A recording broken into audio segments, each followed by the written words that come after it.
Do you have boys or girls? Two boys. Two boys. Oh, you have boys This too? is our picture, but I would like this picture.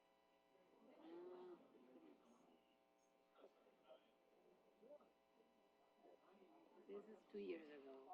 But they're sweet. So handsome. Oh yeah, let's see if I So have cute.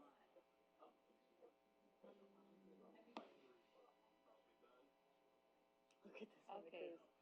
Oh my god, he's so cute. He's funny. Okay, this is 13 Oh my now, gosh. and this is 9. Oh, or do they get along? Oh yes, Yeah. best friend. Oh. Hi. Okay, we're all ready now.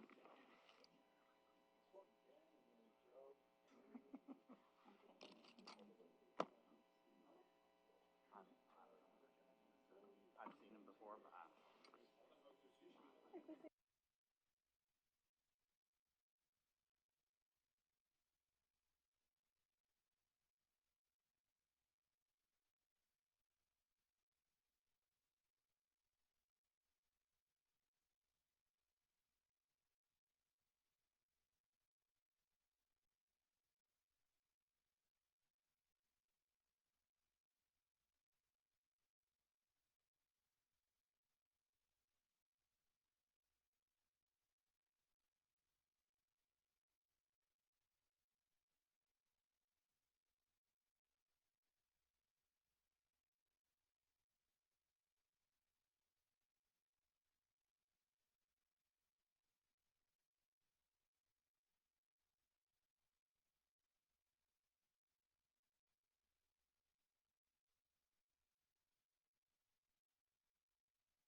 Okay, let's go ahead and make sure we're starting the feed to get everyone on the YouTubes. Good afternoon, everyone. Thanks for being here today. Appreciate you. If you don't know me, I'm Fields Mosley. I'm the Communications Director here at Maricopa County. Welcome to this press conference this week. Today, Chairman Bill Gates is going to address you for a few minutes, has a few words to say, some updates on some issues with our video feeds and things like that and what the results of that were. Those are all back up and running right now. Also, Elections Co-Director Scott Jarrett, he's going to talk about the timeline for tabulation. So that's something that sometimes people need some clarification on that. It's good for everyone to understand how that works and how the new state law, one of the new state laws might trigger an automatic recount in some of the races this year. And so we want people to better understand that as well as we learn more about that. Also, Recorder Richer, he is here today. If you haven't noticed, he's been answering voter questions all day long on Twitter and been pretty active out there. He is going to talk about what voters can do to make sure their ballots are counted in those first round of results that we release at 8 p.m. on Election Day. Then, of course, we'll get to your questions and be happy to take those. As I've told you before, if you've been here, if you have a question, please, let us know. And where's Jessie? Jessie's right here. She has a microphone, so people on the YouTube feed can hear your question. We'll recognize you, tell us who you are, who you represent, and then give us your question, okay? And we'll do our best to get to everyone's questions. If you have a data question, something a little bit more complicated, we will get back to you via email, phone call, something like that, if we have to go do some research. Also, if you're from a Spanish language publication or a station, Selena Olivas is here today, and she's happy to answer your questions in Spanish if that helps your viewers or your readers, and also explain some other aspects of voter operations as well in Spanish if you need that. So with that, I'll introduce Chairman Bill Gates. Thank you, Fields. Thank you, everyone, for being here today. We appreciate everyone taking the time to participate in these now weekly press conferences that we're doing. I think, as everyone knows, tabulation is already underway, and it's going along very well. And as the days go on, we're going to have more and more opportunities for people to vote in person as we open up more vote centers. And I'm really proud of the work of this team so far. They're doing an incredible job under an immense amount of scrutiny, and all of the members of the Board of Supervisors, and of course I know Recorder Richer, are very grateful for the work that they're doing. Did want to address something that Fields mentioned just briefly. We did have our external network for the county was off for about 45 minutes. So like, you know, when you're at your job and the network goes down, it impacts, maybe stops you from doing the work that you're doing. That's exactly what we did here. We stopped the tabulation because with that external network down, then we couldn't live stream anymore. And of course, that's vitally important that that live stream is going on at all times. And once we were able to get the live stream cameras back up, then we're able to continue with the tabulation. Again, this is a big team effort. It's everyone here in Maricopa County Elections, the Recorder's Office, but it's also, as you know, thousands of your neighbors, family members, friends who come down here, and they're part of the process here. And it's also the political parties. We know that the political parties are a key piece of this, and certainly part of the checks and balances that are in this system. Obviously, there's been a lot of coverage in the past few days about people. There's a lot of diversions out there, a lot of distractions going on in the community. And I want everyone to be very clear that at Maricopa County, we are focused on this. Our entire team is focused on it. We're not going to be distracted from doing our jobs.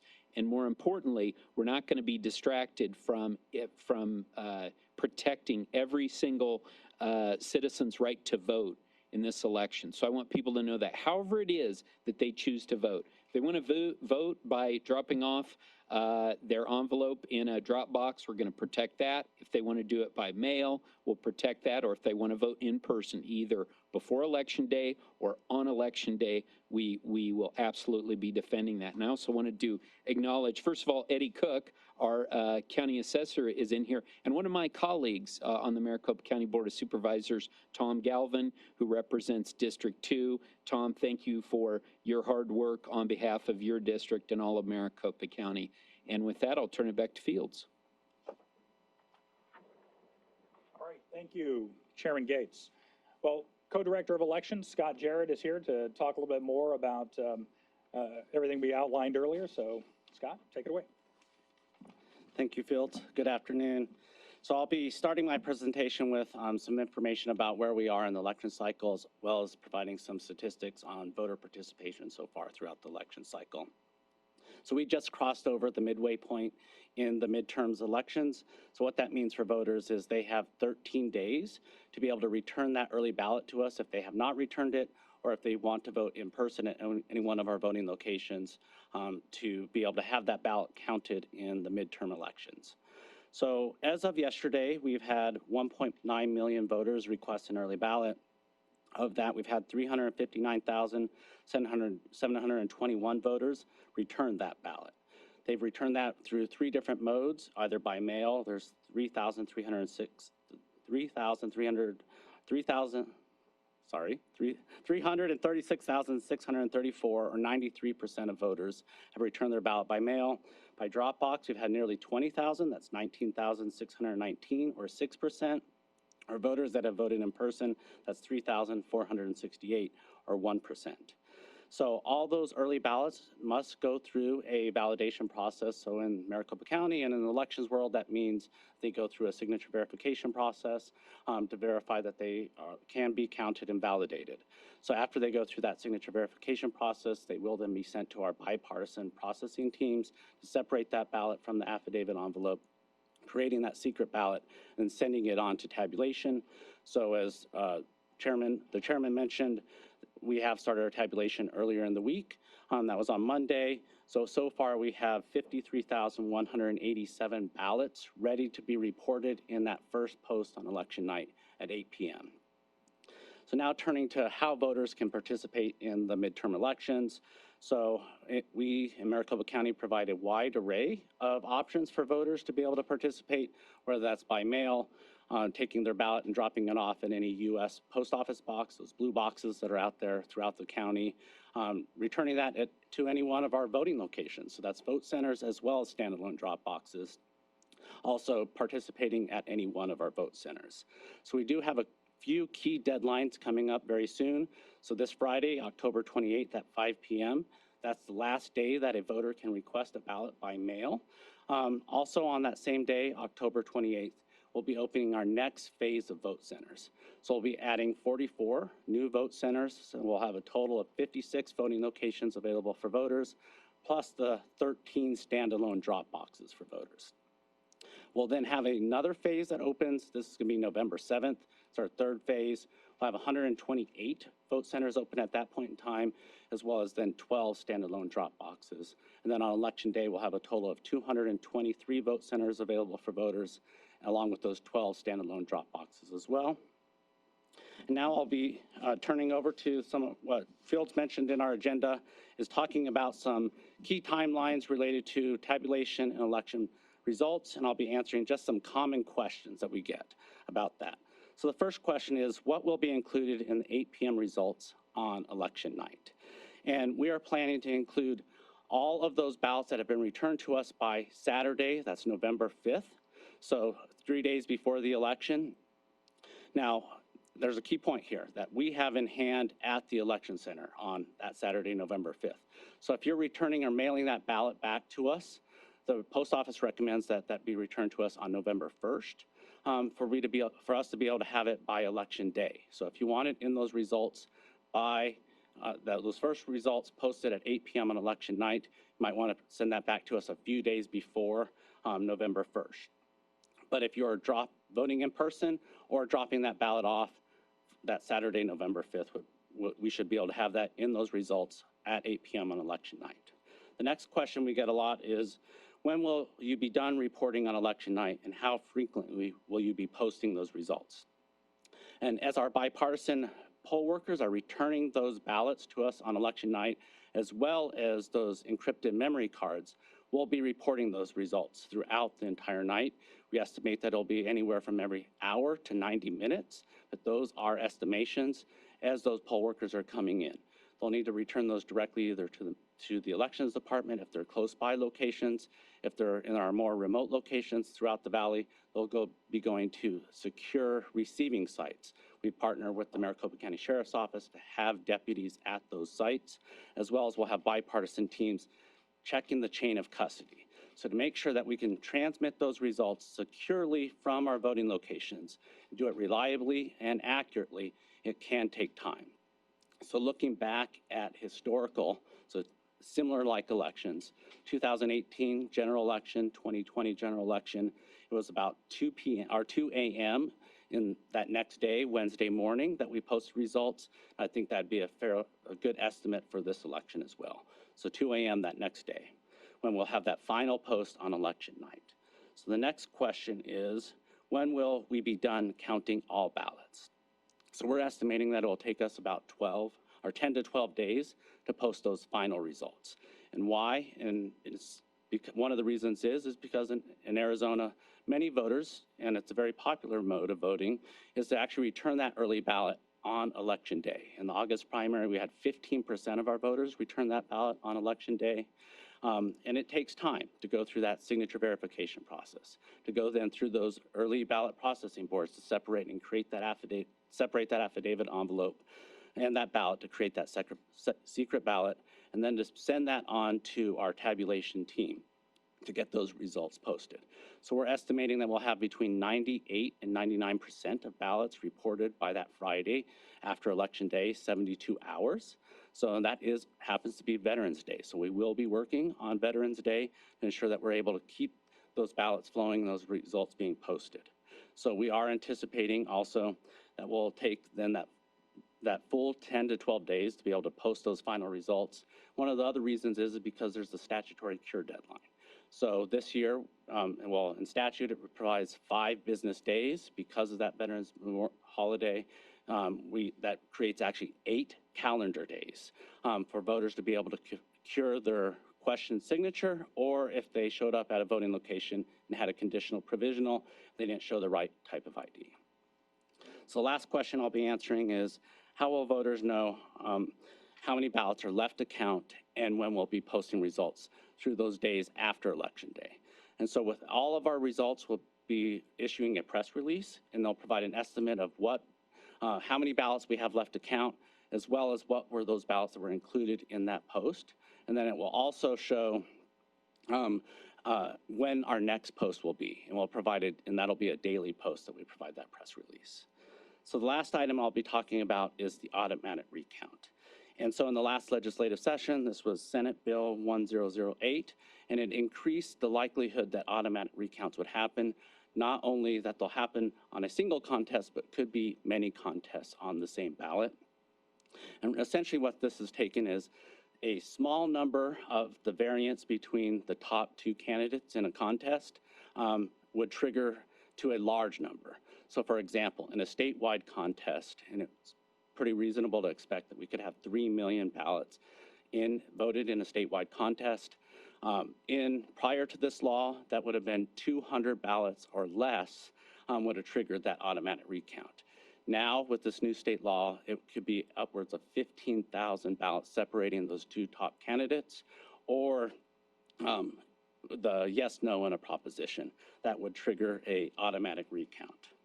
So we went back and looked at 2020, and we identified that there would have been 5 contests on the ballot in 2020 that would have triggered an automatic recount if this law had been in effect in 2020. So a couple key pieces of information. So this is automatic, so it can't be asked for by the candidate or someone else, but it does require the filing officer to go to court and have the court initiate the automatic recount. So, depending on the contest, it is the, it's a Secretary of State would be the filing officer, if it's a statewide contest, if it is a federal contest or a legislative contest. If it's a local contest, then that would be the elections department would need to go to court and get that filing officer. Another key piece of information is during the recount process, there are no posts, daily posts. So similar to what we would be for the November 2022 general election, after Election Day, we're posting daily. So that will not be happening during the recount. If there is a recount, those results are sealed, and then they go to the judge to open those and unseal them in court. So the last thing I wanted to highlight is just the calendar that we're looking at. So right now, because it's the filing officer that will initiate that recount, it happens after the canvass. So we're looking at the Secretary of State's canvass, so that's December 5th. And then they will look to go immediately to court, hopefully that same day. Then the Secretary of State needs to go through and do a logic and accuracy test. So this is at all the different counties. So similar to what they did for this general election, they'll need to visit all 15 counties to do that logic and accuracy test. We're anticipating that could take a few different days for them to be able to get out to all those counties, somewhere between December 6th and December 13th. And then in Maricopa County, we're anticipating our recount, the hand count of the recount, and then going to court for the filing to take somewhere between December 7th and December 30th. So that's the timeline.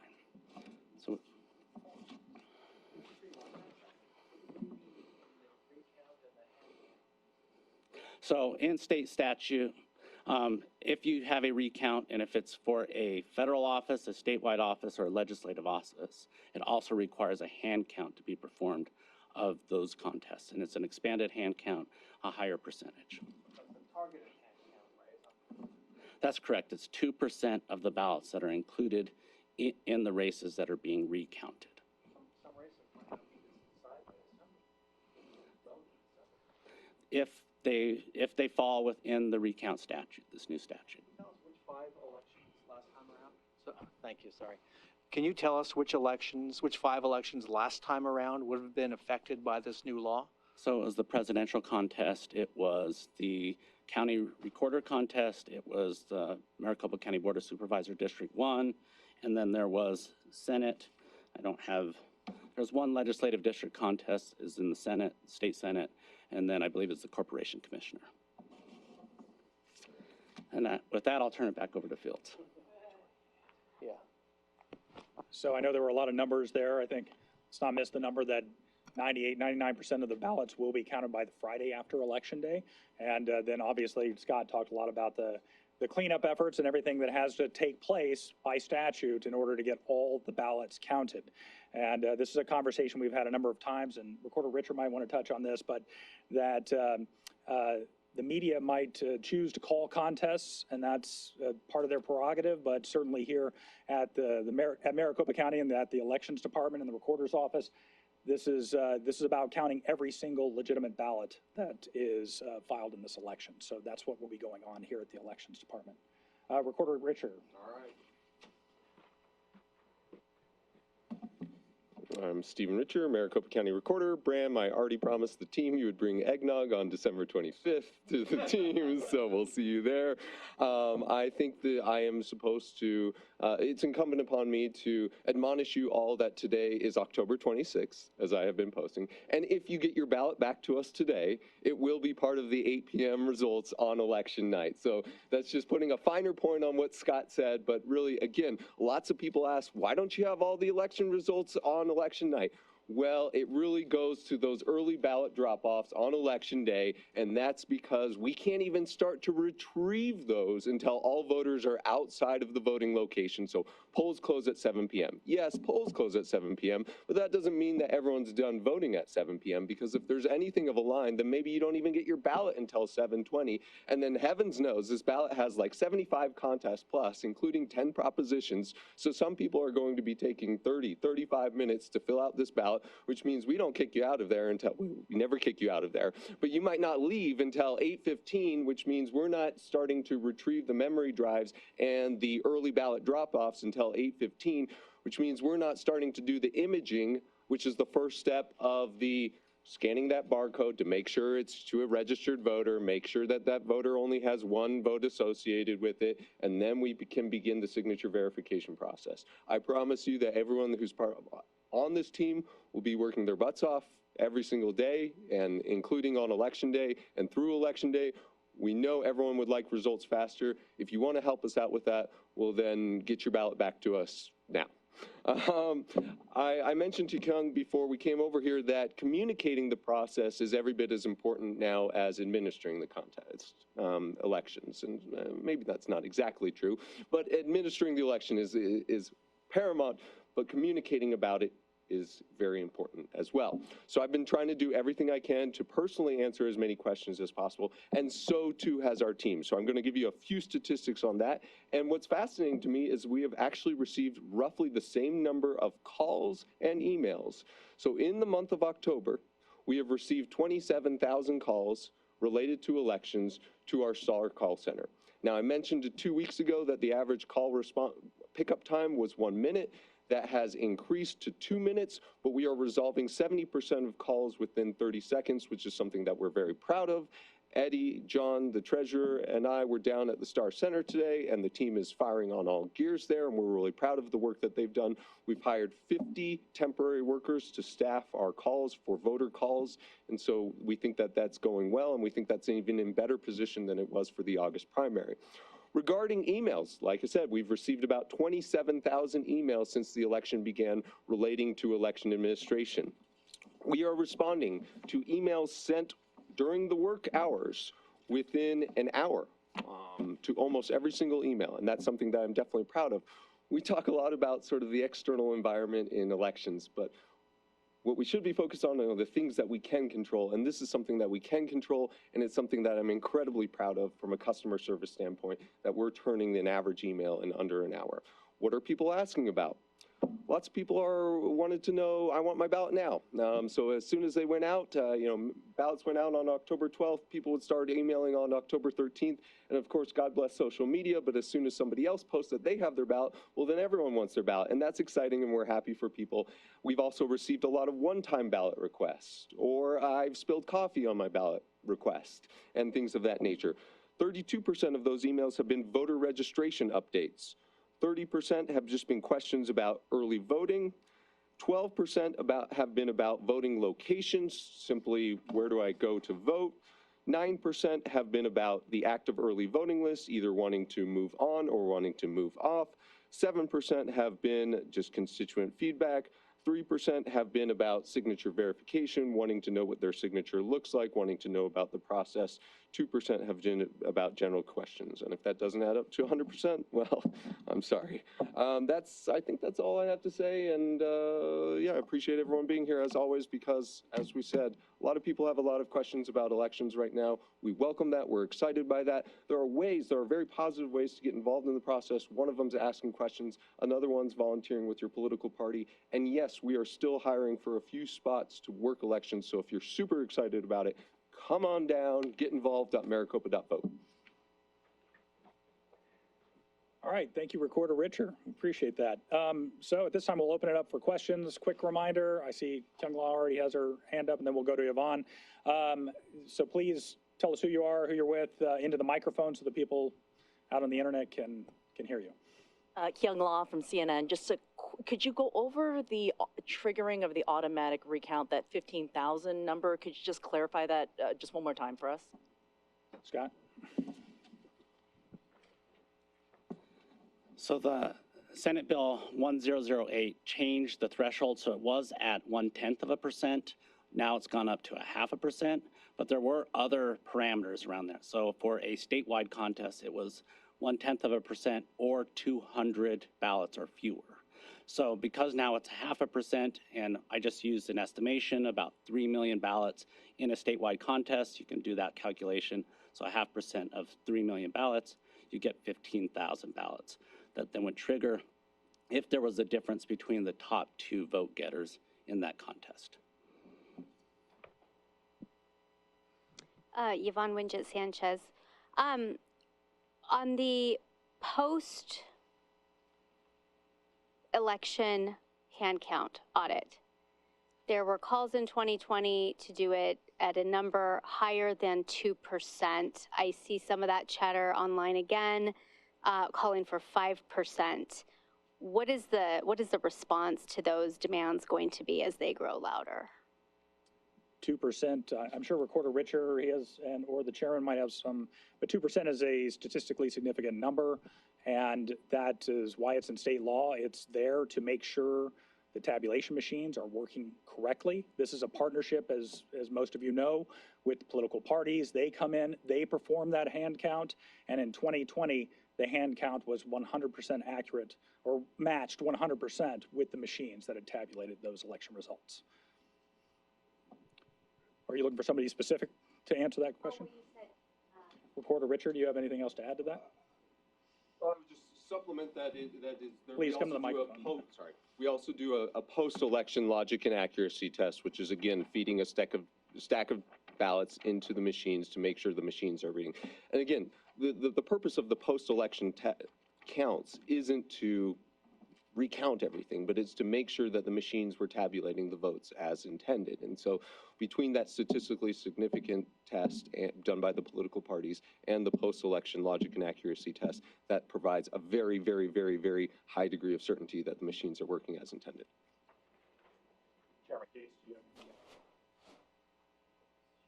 have I agree with everything else that's been said. I would add, historically, this county has done a 2% hand count audit, and there has been no discussion and there's no item before the board to do anything different.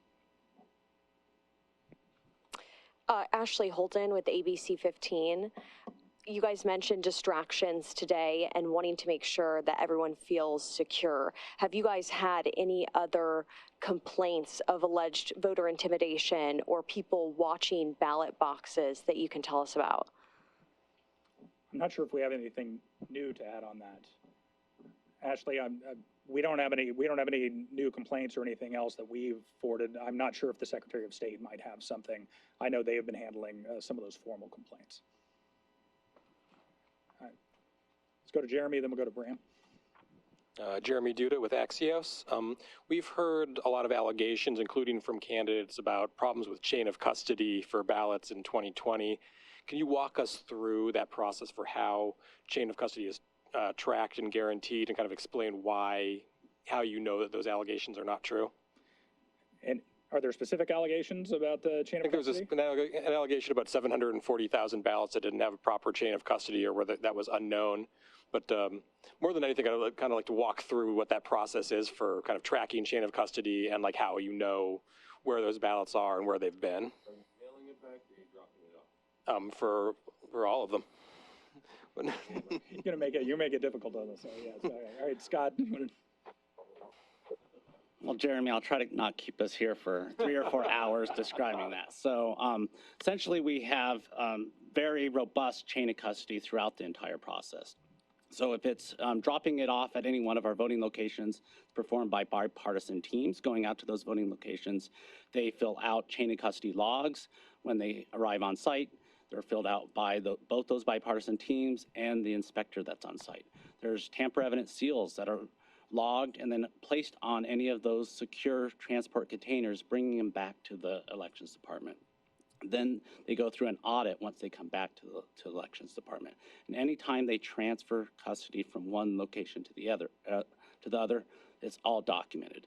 That'd be the same when it's coming back from our voting locations. So we have canvas bags that all those ballots that are voted on election day go into, again, with tamper evidence seals, bipartisan teams coming back together, transferring them directly back to the elections department, or going to a bipartisan team at a receiving site. As I mentioned earlier, there's sheriff's deputies on site at those to also keep them secure.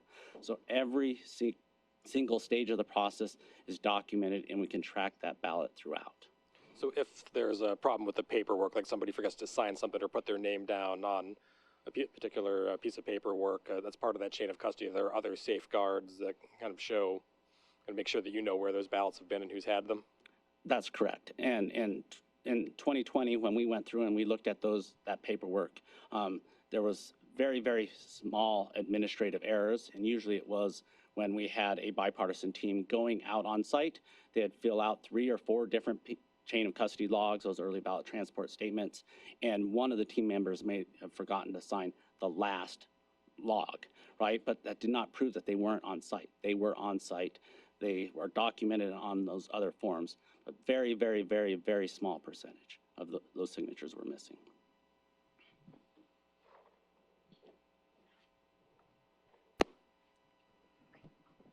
Bram? Thank you. A question for Scott and then Chairman Gates. Just a number question, 2 number questions. You mentioned the percentage of early ballots you had to deal with, 15% turned in on election day. So, Bram, yes, during the August primaries, 15% of the voters returned their early ballots on election day. So that was about 122,000 early ballots. We know voter behavior has changed, especially among Republicans. And so is there a historic comparison for that as far as turning ballots in on election day? And it looks like that's going to happen again. There's going to be a fairly large number if the current trends hold. So in the August primary, there was about 76,000 early ballots voted on election day in the August primary. And we had in the November general election, 165,000 early ballots dropped off on election day during the November 2020 general election. So if there is a similar increase, we could be looking at somewhere between 225 to 185 early ballots dropped off on election day. And we are preparing our staff and resources for that. Wow.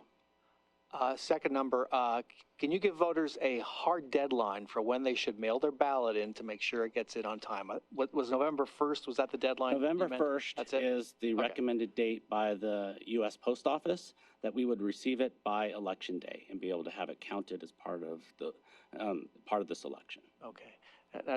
A question for Chairman Gates, please. Mark Brnovich was interviewed by Jon Stewart for his Apple TV show. There was a clip of it posted on Twitter. I imagine you saw it. The Attorney General was talking about an ongoing investigation involving potential ballot fraud, 20 open investigations. Was it appropriate for him to be talking about that right now? Well, I'm not a prosecutor. He is. He's the chief law enforcement officer for the state of Arizona, so he can determine whether or not that's appropriate. Again, we have responded to allegation after allegation. As I've said many times before, 2020 election in Maricopa County was one of the most scrutinized in the history of the world. We've been cooperative with the Attorney General's office. We're waiting for them to close that investigation. We feel like it's certainly time. They've had these materials from the Senate since September of 2021. So again, beyond that, I'm not going to comment. Did that number 20 pending investigations surprise you? I'm not sure where that's coming from. Again, I think this needs to be wrapped up. Look, and around here, we can't be distracted by that, and we're not distracted by it. This is a very important election. The eyes of the world are on Maricopa County. We're moving forward. We're making sure that every eligible voter's vote is counted and that people feel safe when they go to vote however they choose to, and that this is a safe and secure election. That's where our focus is. Thank you.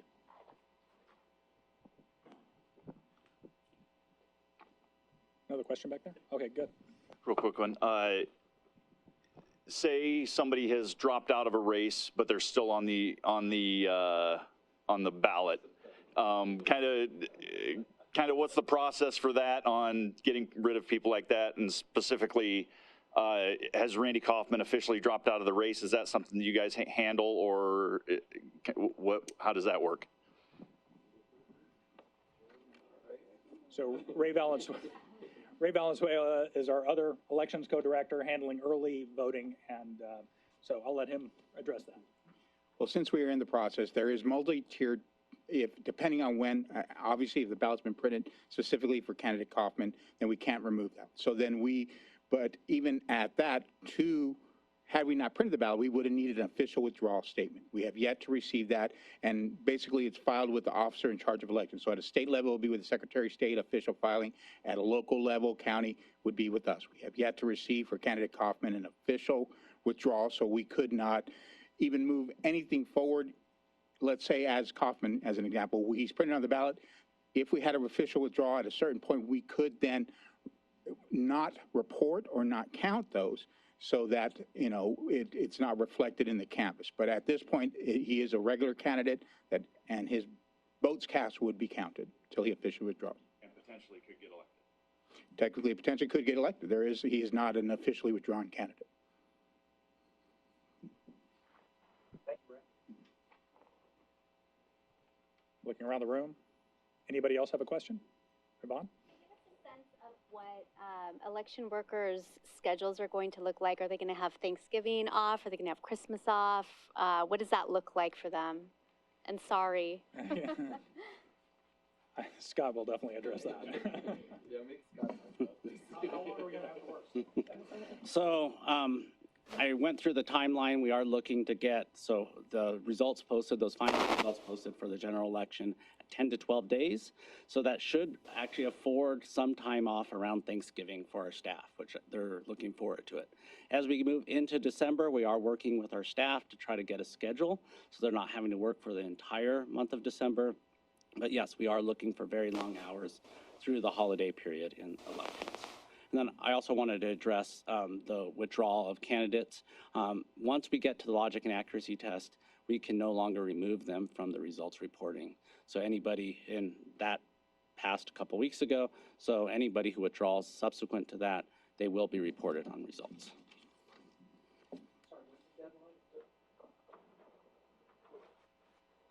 The deadline for us was when we went to the logic and accuracy test, yes.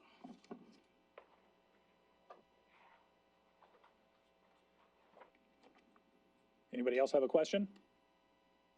All right, seeing none, thank you very much. I appreciate you guys being here this week, and we'll let you know when the next press conference is. Let us know if you have any follow-up questions or anything else. You can email the command center if you have something for Megan or myself. We'll follow up with you guys. That's